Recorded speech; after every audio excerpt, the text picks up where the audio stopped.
লন্ডনের রাজপথে হঠাৎই রাজনৈতিক ঝড়। দক্ষিণ এশিয়ার রাজনৈতিক পালাবদলের ঢেউ এবার আছড়ে পড়েছে ইউরোপে। হাজারো মানুষের পদচারণায় কেঁপে উঠেছে শহর। রাস্তায় রাস্তায় গর্জে উঠছে স্লোগান। শনিবার লন্ডনের রাস্তায় নেমে আসে প্রায় 1,50,000 মানুষ। মুহূর্তেই বিক্ষোভে ফেটে পড়ে তারা। পুলিশের সঙ্গে শুরু হয় সংঘর্ষ, ছোড়া হয় বোতল আর ভাঙচুরের নানা সামগ্রী। বিশৃঙ্খলায় আহত হন অন্তত 4 পুলিশ সদস্য। পরিস্থিতি সামাল দিতে দ্রুত নিয়োগ দেওয়া হয় অতিরিক্ত বাহিনী।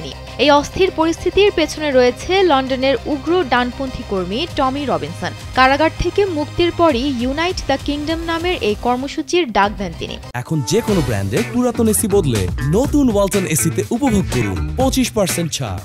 হোয়াইট হলে ডাকা সেই সমাবেশে বক্তৃতার ঝড় তোলে তার অনুসারীরা। ওদিকে এই সমাবেশে ভার্চুয়ালি যোগ দেন বিশ্বজোড়া আলোচিত ধনকুবের ইলন মাস্ক। অভিবাসন বিরোধী সুরে তিনি সরাসরি সরকার পরিবর্তনের ডাক দেন।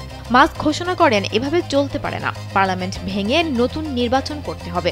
এ বিক্ষোভের মূল কারণ হল অভিবাসন রোধ করা। এ আন্দোলনের মূল হোতা রবিনসন কয়েক মাস আগে কারাগার থেকে মুক্তি পান। গেল বছরের অক্টোবর মাসে তিনি বন্দী হন এক সিরীয় শরণার্থীর বিরুদ্ধে মিথ্যা অভিযোগ আনার কারণে। আদালতে সেই শরণার্থী মানহানির মামলায় জয়ী হন।